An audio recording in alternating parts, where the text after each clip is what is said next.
Joining me is Sky News business editor Ross Greenwood.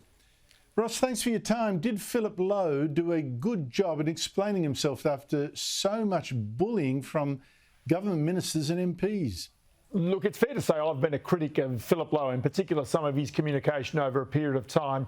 Today, I think he did a good job in not only highlighting the need for the independence of the Reserve Bank, which I will not deny any day of the week, because that is absolutely paramount for the running of a successful monetary policy.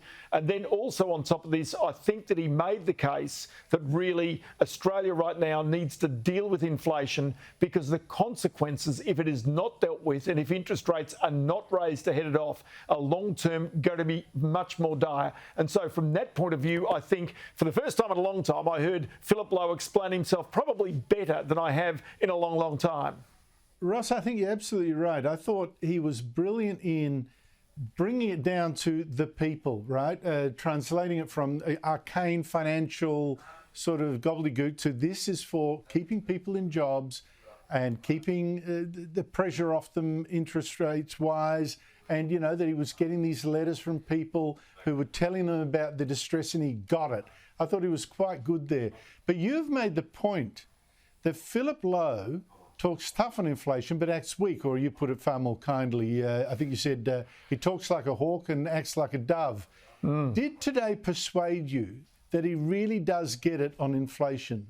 Oh, he gets it, but whether he acts on it's a totally different thing, because the way in which he talks and the way in which he's acted in the past are quite at odds. So, you know, say, for example, it was last November when the Reserve Bank, despite the fact that inflation was at 30-year highs and had no signs of coming down, in fact, rose subsequently, cut interest rate rises from 0.5% to 0.25%. The first central bank in the world to do that in the Western world. Or go back the previous November when the Reserve Bank governor at that time effectively said he didn't believe that the inflation story that was being seen in other parts of the world, including the United States, New Zealand and the UK, was going to affect Australia. Well, of course it did. So here is where, again, this narrow path he talks about is very real. The narrow path is basically if you hit interest rates, you know, too hard, you have too many interest rate rises, then you could tip the economy into recession and unemployment will be the result. If you do not go hard with that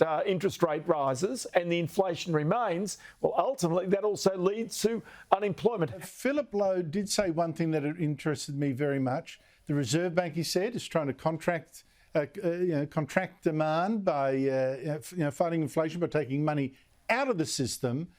But the Albanese government wasn't doing that. He was very diplomatic. After all, his job's on the line.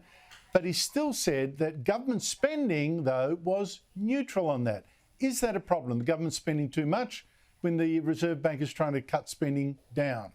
Well, it was interesting because the Treasury Secretary was on before Philip Lowe today, and he made an observation. He said two things here. Number one, he said the problem that he had, and Philip Lowe referred to this as well, is the sustainability of going on for a long period of time having deficits and never coming back into surplus. So this is the challenge for the Albanese government, for economic credibility, because in the last budget handed down in October, there was no surplus on the horizon for 10 years. And the problem is it's really not necessarily always the job, as Stephen Kennedy said, of the government to try and fight inflation, because its measures take too long. The interest rates really can move demand around very, very quickly. But he did make the observation that it's not good to have a government spending large amounts of money and increasing amounts of money when the Reserve Bank is trying to raise interest rates to rein in that demand. Yes, well, I thought the Labor government's first budget